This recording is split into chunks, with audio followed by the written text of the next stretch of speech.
దీపావళి సంక్రాంతికి ఏ సినిమాలు వస్తాయో అనౌన్స్ చేయడం ఒక ఎత్తు. తీరా పండగ వచ్చేసరికి రిలీజ్ లిస్ట్లో మార్పులు జరిగి వాయిదాలు పడడం మరో ఎత్తు. అందుకే మళ్ళీ పొంగల్ పోర్ లిస్ట్లో మార్పులు మొదలయ్యాయి. గుంటూరు కారానికి పోటీ పెరుగుతోంది అనుకునే లోపు సడన్గా పక్కకు తప్పుకునే సినిమా లిస్ట్ పెరిగిపోతోంది.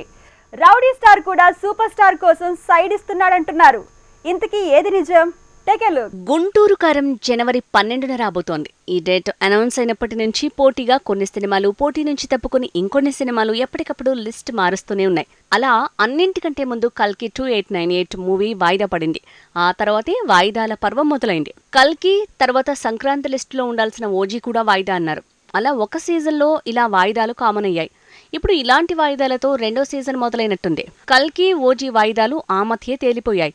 దీంతో సంక్రాంతి పోరులో గుంటూరు కారం ఒక్క మూవీనే ఉంటుందనుకున్నారు. కానీ ఆ తర్వాతే సీన్లోకి Hanuman, Vijay movie, family star, Saindhav ఇలా 6 డజన్ పైనే సినిమాలు వచ్చేశాయి. కానీ రౌడీ స్టార్ మూవీ పొంగల్ పోరు నుంచి తప్పుకునేలా ఉందట. గుంటూరు కారం టీంతో ఫ్యామిలీ స్టార్ టీంకి చర్చలు జరిగాయని, ఫిబ్రవరి 14కి ఫ్యామిలీ స్టార్ని వాయిదా వేసేలా ప్రయత్నాలు జరుగుతున్నాయని ప్రచారం జరుగుతోంది. కానీ హనుమాన్ మాత్రం పాన్ ఇండియా లెవెల్లో రావటం కన్ఫర్మ్ అయింది. సంక్రాంతికి గుంటూరు కారం మూవీతో పోటీ పడుతూ ఒకే రోజు రిలీజ్ కాబోతోంది. మాస్ మహారాజా రవితేజ దసరాకు టైగర్ నాగేశ్వరరావుగా వస్తున్నాడు. సంక్రాంతికి మాత్రం ఈగల్తో రంగంలోకి దిగబోతున్నాడు. ఈ సినిమా రిలీజ్లో కూడా ఎలాంటి మార్పు ఉండదని తెలుస్తోంది.